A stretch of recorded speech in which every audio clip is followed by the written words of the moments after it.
Okay, so my talk today is called Large Language Models as Assemblages of Digital Empire, Insight from Language Ideologies in Technology, Design, and Perception. Sorry, just one more. Okay, so I want to start my talk with these general note that I think it's important if we talk about technological infrastructures to first of all mention that I think it's a problem that we often make this dichotomy of society versus technology, and we should really understand that technology is an intrinsic part of society, and Latour's words, technology is society made hearable, are also in this quote I find very helpful of tech philosopher Hui, who says one could conceive the political as a technological phenomenon, a phenomenon in the sense that political forms such as the polis, empire, the modern state, and the Großraum are particular manifestations of technological progress. So, and my argument in this talk today is based on an understanding that technologies of language, from letters to print and digitalization, play a very crucial role in the formation of such societal mega machines. This has already been understood early on with in this grammar book by Antonio Nebrija. So there was this grammar book written for Spanish in 1492, which is considered to be the first grammar book. And Nebrija wrote it with an understanding that this will help the Spanish crown to colonize Latin America. And in the introduction to that book, Britta says, "La lengua fue siempre compañera del imperio." So language has always been a companion to empire. And the early technologies, grammar books and dictionaries, were crucial for ordering and controlling people and territorial space, for this idea that each territory is occupied by one culture that speaks one nation or one language. But it was also crucial for dominating thought by transmitting Christianity via Bible translations. So language technologies, print literacy, stabilized language and discourse, and therefore social order in this understanding of the world being composed of monolingual territories. And so they have been central to colonial and national world orders. In my talk today, if I ever forget it, please let me know, because I have to switch both computers. In my talk today, I have these main questions here. How are languages discursively and materially constructed in the context of machine learning culture? And which forms of global social order emerge from machine learning technologies?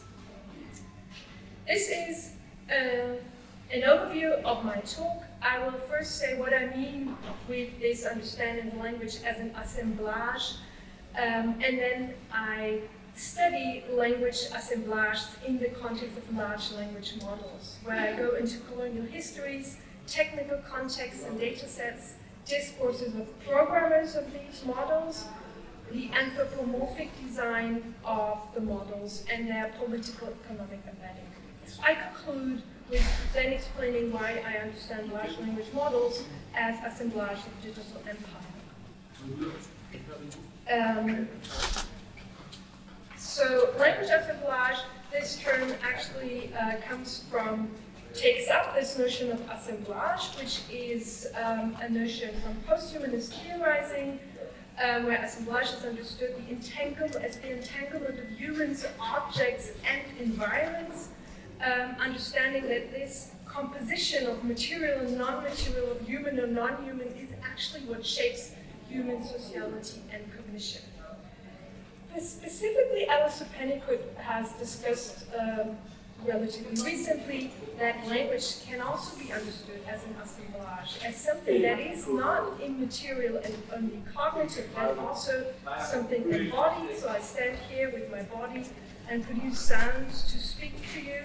It's embedded in socio-political context, and it's distributed also in non-human, immaterial artifacts. So it's not he argues that it's not a pre-given abstract system, but that it is constantly compiled from a range of semiotic possibilities.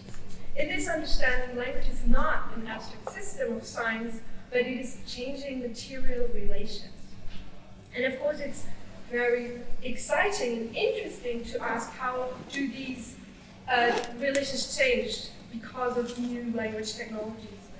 But let me first go a bit into history and to also discuss the technologies on which these models are actually based. And first of all, we have phonetic signs that have made a crucial impact on how we understand what is language, and that have contributed to an understanding of language as stable, linear, and existing relatively independent, as if meaning would exist relatively independently from humans. So there's interesting discussions about phonetic writing that represents human sounds, dissociates sign and meaning. So the phonetic sign is a sign for a gesture made by the human mouth, and it's therefore disentangled to a certain extent from the actual meaning that relates to the outside world. And as, for example, Derrida argues, this contributes to the illusion of a metaphysical meaning of signs and to what is called ideologies of logocentrism, that is, ideologies where people believe the meaning of word is simply inherent in them and forget that actually meaning has to come into being through interactive processes. So phonetic writing contributes to essentialist language concepts, to meaning as inherent in the word, and to languages as stable and ordered. Of course, this has influenced practices of distributing certain ideas about language in the world, specifically also in colonial contexts, where colonial language assemblages are based on the transformation of embodied interactive speaking into, for example, word lists, recordings, documentations, and then eventually dictionaries and grammar books. Often when people, and also specifically linguists, talk about language, they refer to these material documentations of languages. Deumert Storch critically argue on this and say, in the absence of scholarly agreement on what constitutes a language, it is, they argue, the recording and documentation in a book, manuscript, or as audio-video file that defines what a language is, not the lived and communicated practices of speakers. In other words, the artifact is no longer simply a representation of a reality, it constitutes reality. The grammar is the language. This is mimesis turned onto itself, it's mimetic excess. And we all know that this then has ended in an imagination of the world consisting of monolingual nations, which Greenblatt, famous post-colonial theorist, describes as a phantasmatic representation of authoritative certainty in the face of spectacular ignorance. It's also interesting to look at these imaginations of languages as things in the world, as a kind of fetish. And linguistic anthropologist Webb Keen, he published this book on animals, robots, and gods last year that I found very inspiring, so I will quote several times from this really good book that I recommend to read. And he talks about fetishism. So the fetish is if you have an object or a technology produced by humans that is considered to have a life of its own. And he says the logic of fetishism, that if we project our agency onto our creations, we may fail to recognize the agency is our own.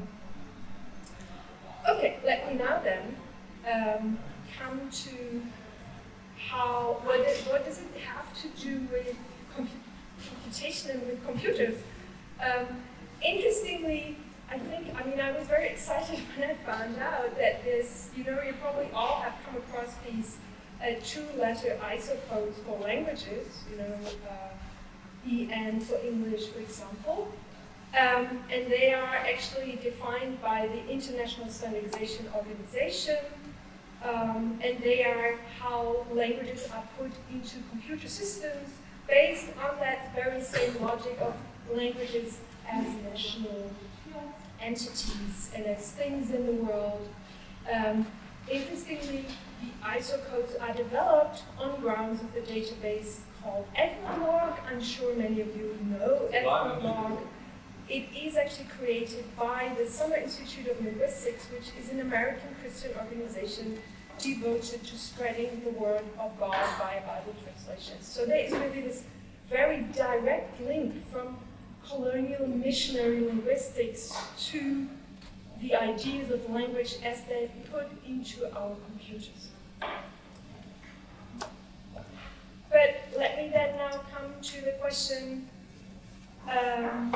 so this isocode thing is quite old and it already existed before machine learning. So but what happens now with machine learning? How is language materialized, first of all, in machine learning? I'm sure many of you here know a lot of these things. Still, I give some basic information about that. So the first step that you need for the language assemblage in AI technology is that huge data sets are collected.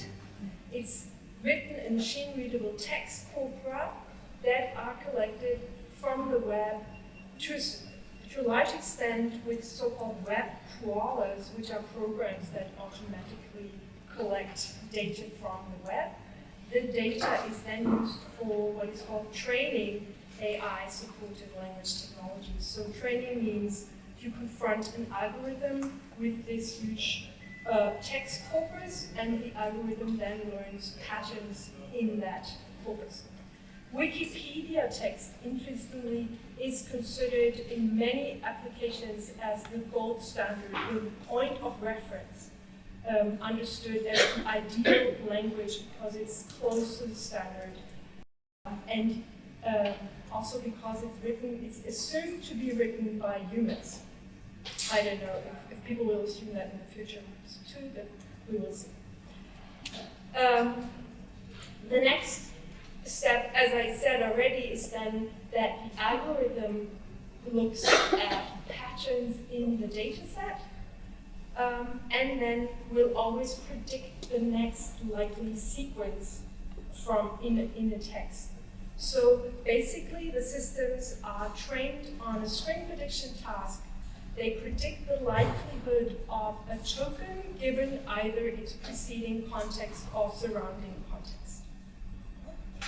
So it's very interesting for linguists to understand there is no information on syntax or semantics in the models. All they do is predict the next likely sequence. And it is very fascinating to see how well that works. And it also brings into trouble a lot of linguistic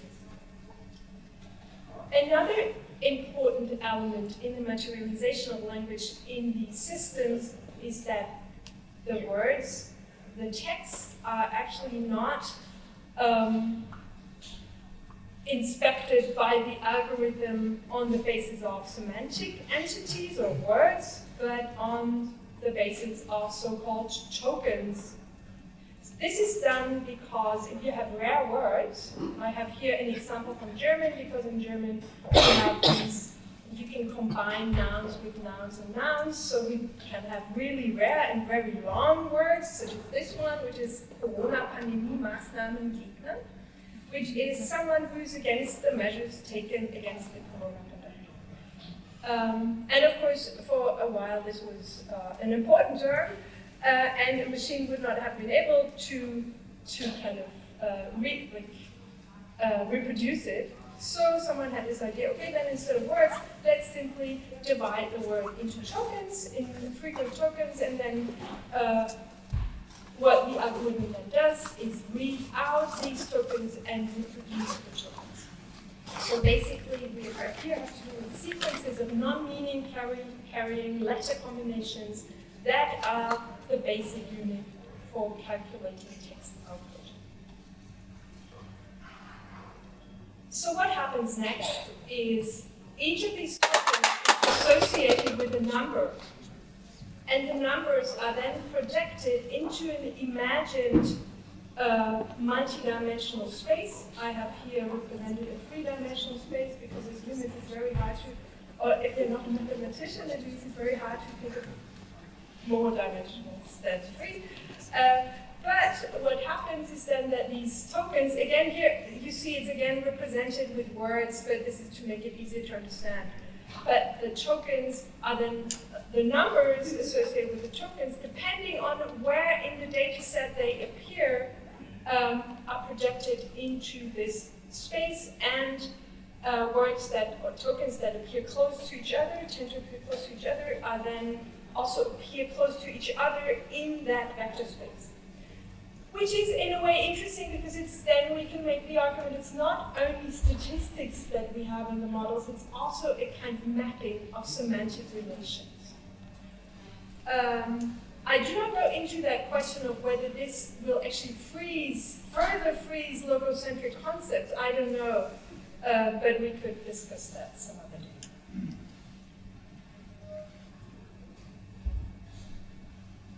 In any case, what is important to understand, and what I think really happens is that,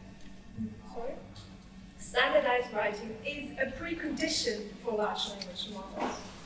So, standard language culture has resulted in masses of standardized, machine-readable written text, and this allows for homogeneous data sets to exist. And this allows for the algorithm to work because it needs these patterns. So the more already patterned data you have, the better the model will work. And also, this is because it works and then also reproduces these standardized texts that we have developed since the early modernities. We perceive the machine learning technologies as autonomous. Another comment on that I want to make is that, of course, it's not only any type of data that is added into the data set, but it's very often data from online contexts. And interestingly, it's more a footnote I'm making here, but I still think it's very interesting that, of course, a lot of the text that has been fed into the models has already been written for an algorithm, namely for the search engine Google. So this is a quote from an interview that a student of mine did. She did interviews with people who work in search engine optimization. If you don't know what that is, it's writing text so that the Google search algorithm will rank you high. Today, I think even most universities will have someone who knows about it because we all are interested that our things appear high on the Google algorithm or in the Google search page.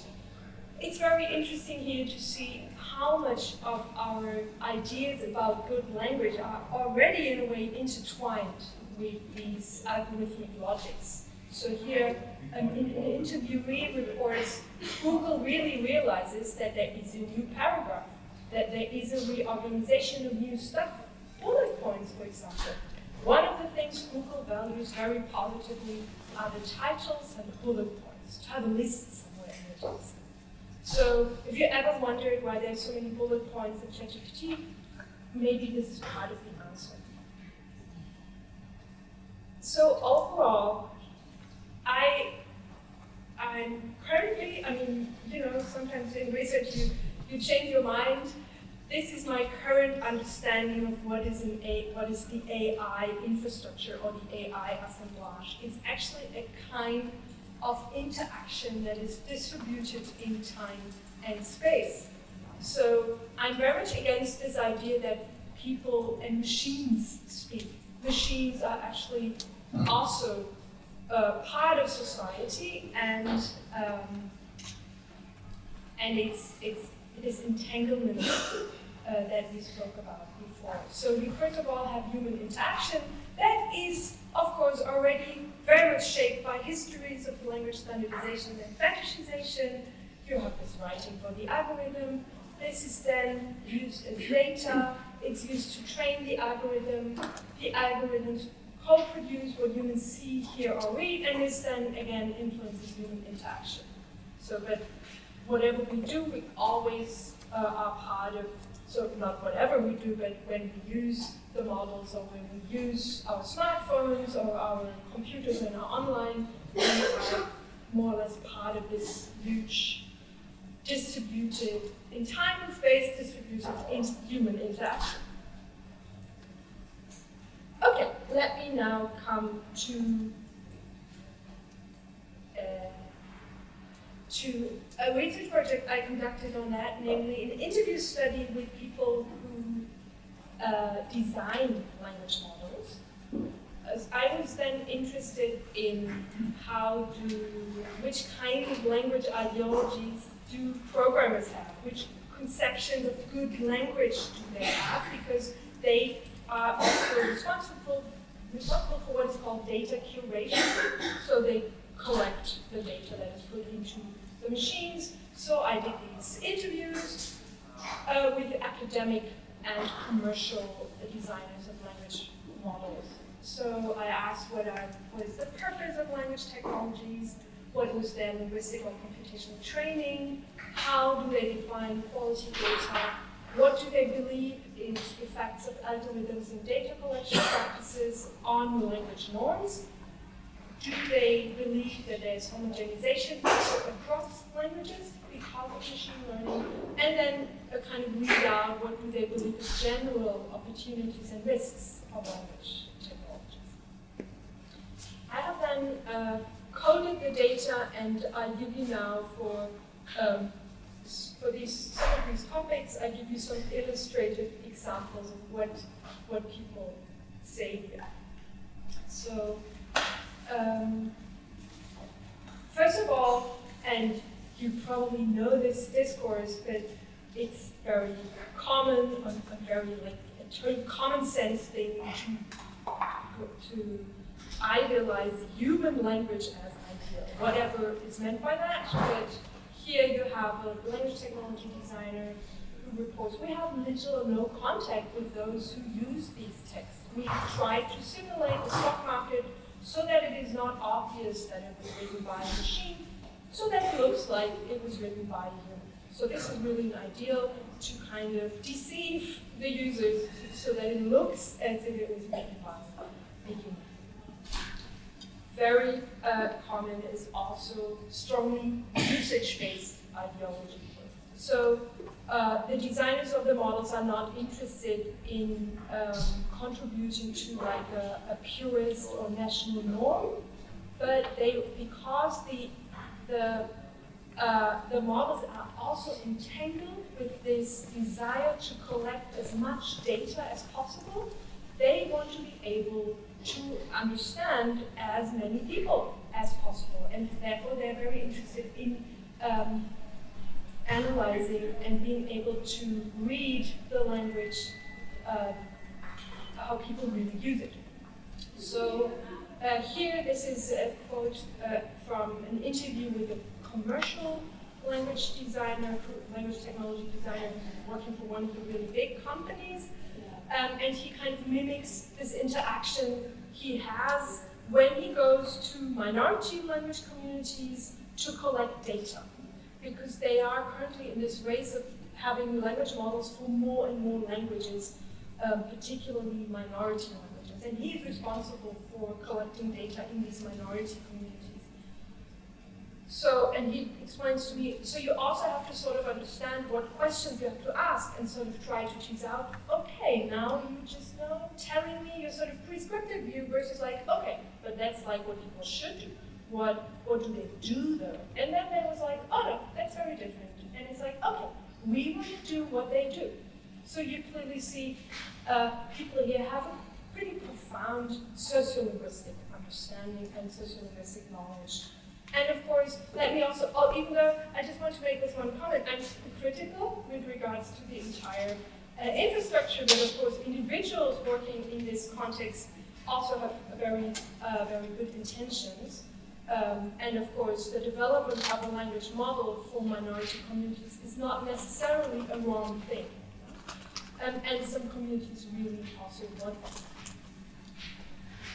Another aspect is that it's strongly customized. So it's not only usage-based norms, but the collection is also on a very individual level. So a lot of data is collected on an individual level based on what people do on their smartphone. So I also asked, so the system eventually learns on a personal level? And then he explained, so it has like a sort of dictionary where it sort of adds word that you type frequently. So it's there to make the customer happy, and if an individual uses a specific form, then it will also, over time, be part of the dictionary. So it's probably not very surprising that this is then people here have very often, based on this sociolinguistic expertise, a very constructivist understanding of language, and also have a certain post-ISO code concept of language. So here, someone explains to me, it's just actually a nice accident that it's from the Netherlands here, the example.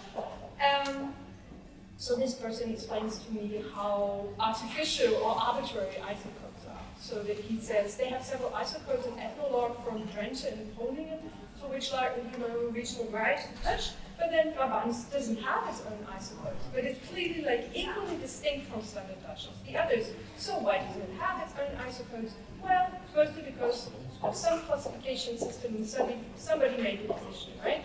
So he is very aware of the construction, artificial construction of these codes.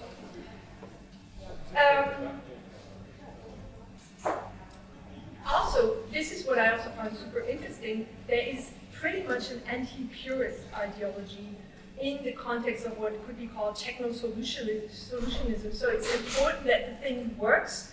It's not necessarily important that it always follows a perfect standard language. Here, a machine translation designer explains to me, like, the systems are quite robust in the face of, unclean, dirty data, which is likely to lead it astray. I mean, of course, if that appeared to a large extent, if that proliferated in the data, then clearly this is, some garbage. But like in the era of big data, you just rely on, well, most of the data is going to be good. A small amount is going to be bad, so the good is going to outweigh the bad.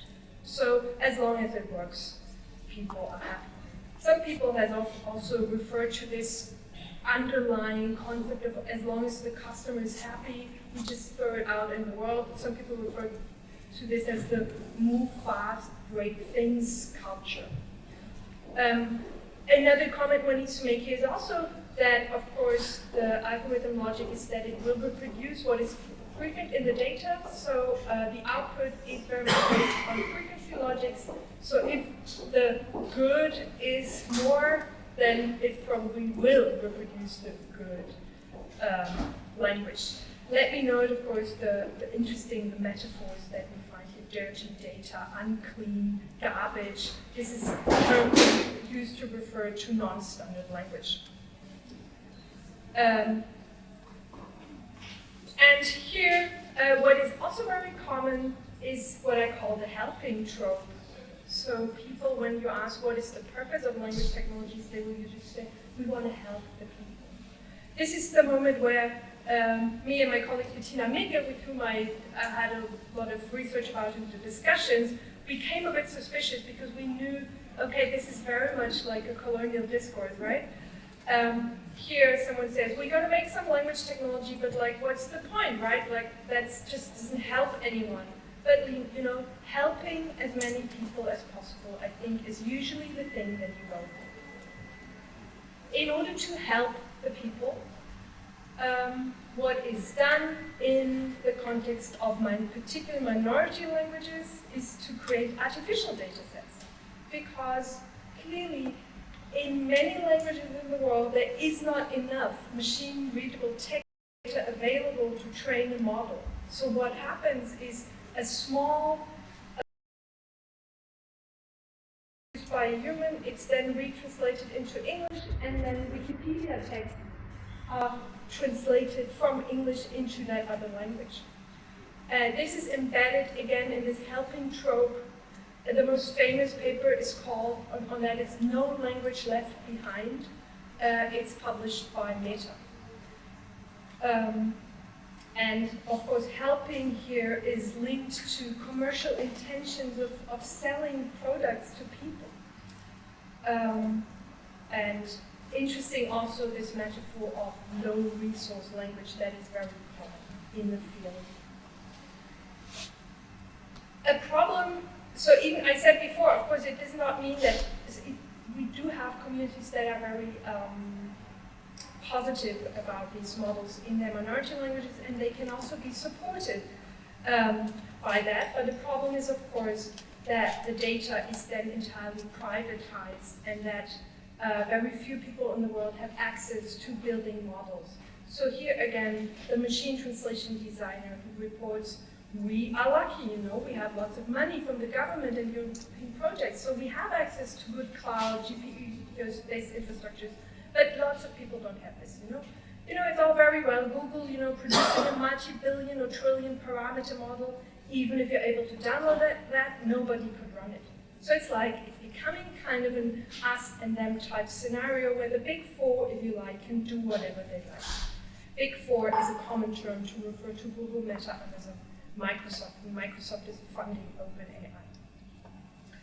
So it is, of course, interesting in this context to ask who actually owns and pays for the model, for the models. So typically, it's research funded either directly by the Big Four or at US university research centers, co-funded by the Big Four, private and public foundations from the global north, investment companies from financing, real estate, pharmaceutical industry, and the oil industry, among others.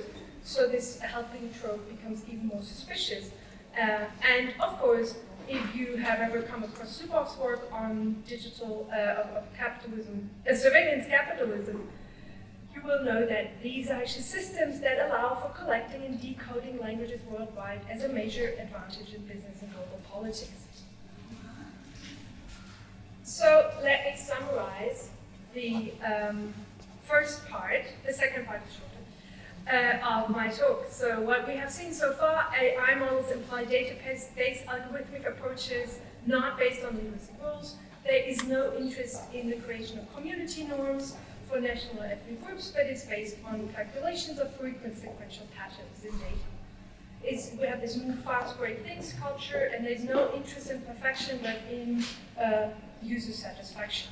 This is against the background of the aim to gain access to as many datafied language practices as possible, which has been strongly criticized as a problem in privatization of language and systems. It has been actually described as data grab and a new form of colonialism. Adding to that, I want to make a second point, namely, after I read Keen, I became super interested in how machine agency is actually designed, and that contributes to an imagination of AI systems as kind of superhuman. So Keen argues that human-made devices that can extend their capacities, like spearheads, paintbrushes, canes, and eyeglasses. The more animate they look, the more independent they can seem to be from their makers. They have properties like movement, or ways of communicating that reintroduce this illusion of autonomy. And of course, this engenders the idea of the tools being somehow superhuman if they act like humans. And the use of the pronouns you and I has been identified by Keen as specifically important in humans attributing agency to other humans, animals, and objects. And probably it's not accidental that, for example, AI-assisted voice assistants strongly make use of personal pronouns and also come with a personal name. I have here from an older study I did with interviews with people who use Alexa, a quote where someone actually tells the following. She says, "When I come home, even when I leave, I always say bye." And then she says, "Take care," or bye, or something. Yes, I don't know. I don't have that kind of relationship with my computer. So this I-you logics really brings humans into developing social relationships with the tools. Of course, I would assume this is probably also linked to this desire to collect data, because then people use it more if they have a social relationship. You also have this IU logic in ChatGPT. So ChatGPT asks you, oh, sorry, can you maybe switch on? There's like a little video in here. I mean, I guess I can do it also without, but it's just nice. So you know that ChatGPT asks you, what can I help with? This is the first observation. So it addresses you. It also, then, also very interesting, the phenomenological design of the tool, that it's not a complete text that is represented to you, but it's this active, moving text that makes you perceive that someone is behind, someone is acting, and also contributes to this perception of the tool being animate and having agency.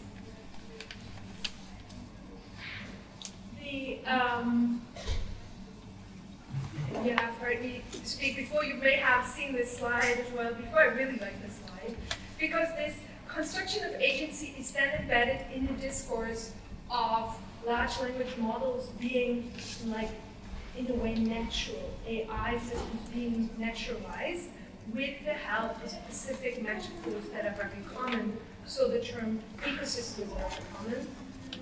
Here, this is from a research paper from Stanford, at Stanford AI Research Center, where the authors explain, before reasoning about the social impact of the models, it is important to understand that they are part of a broader ecosystem that stretches from data creation to deployment.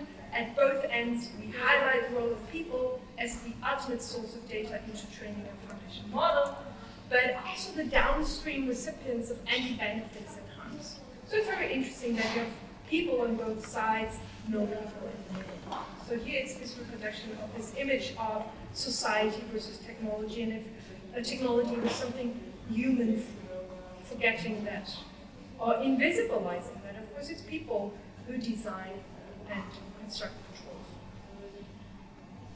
This is also found in, I find, relatively disturbing quotes from the blog of Sam Altman. Sam Altman is the CEO of OpenAI, and he writes here about a potential of a future general artificial intelligence that knows everything. And again, he constructs this image of machines on the one hand, society on the other, and it's certainly not him who's responsible for finding social solutions. So he says, a gradual transition gives people, policymakers, and institutions time to understand what's happening, personally experience the benefits and downsides, adapt our economy, and put regulation in place. It allows for society and AI to co-evolve. So the regulation part can please be done by others. Society will face major questions about what AI systems are allowed to do, how to combat bias, how to deal with job displacement, and more. The optimal decisions will depend on the path the technology takes. So you have often these naturalizing metaphors, downstream, ecosystem, path, it grows, as if it was all independent from humans. And here, coming back to Keen and fetishism, the danger, the critic of fetishism says is that not just that this is an error, it is that we will surrender ourselves to the devices as if they were independent of their creators. I have no idea if Sam Altman really believes in what he says. Okay, before I come to a few concluding thoughts, let me summarize what we have seen so far. What are the foundations of constructions of AI as a kind of superhuman entity? It's the historical standardization and fetishization of language. It's the appropriation, some people also call it theft, of national standard written language data and collective intellectual work in the form of web crawled data. It's the construction of agency and personhood in the phenomenological design of the machines. and it's a discursive fetishization of technology as non-human and non-social. Here, I want to emphasize that a lot of people in computational sciences are actually also very, very critical of that and hint to the implications of these infrastructures. I have here a citation from Kate Crawford, who is a chief software engineer at Microsoft and is extremely critical and writes in this quote, for example, all the money and resources spent on relentless surveillance is part of a fever dream of centralized control to encompass all those parts of everyday life that can be tracked and scored, grounded in normative definitions of how good citizens communicate, behave, and spend. This shift brings with it a different vision of state sovereignty modulated by corporate algorithmic governance, and it furthers profound imbalance of power between agents of the state and the people they are meant to serve.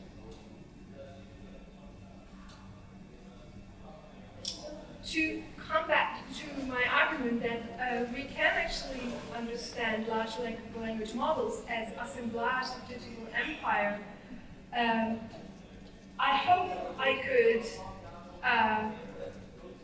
make the argument clear that language models produce specific social relationships and monopolize and fetishize authority, and with it new global post-national orders.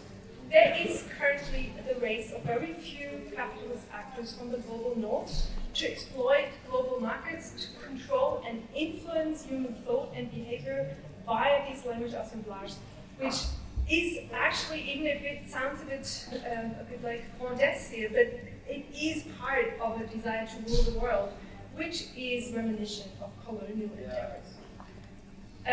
Colonial theorist Britta in that context says, our era is attempting to bring back into fashion the old myth that the West alone has a monopoly on the future. Okay, in order to not end this talk in a very dystopian way, I have this final slide with some comments on how can we actually resist global tech empires, because we can. And I think, first of all, it's of course important to distribute AI literacy and to demystify AI discourses of the superhuman. An interesting thing is also the phenomenon of algospeak. You can play with patterns that machines cannot decode and exploit our human interactive capacity of sign making to create new patterns that, at least for the moment, the machine cannot read. You can, of course, engage in interaction that is not digitally monitored. I hope we do that tonight at the bar. You can engage in solidarity and community formation. And let me then, with this final quote of Errington, conclude, in a secular world, at least, gods need people as godlike as people make it so. The results we get from AI require the collaboration of humans. AI in practice is a mental cyborg, but its meanings are only produced in social interactions. Like the mind, it never works in isolation from the other minds, the communities they inhabit, and ways of life that sustain them. Thank you very much for your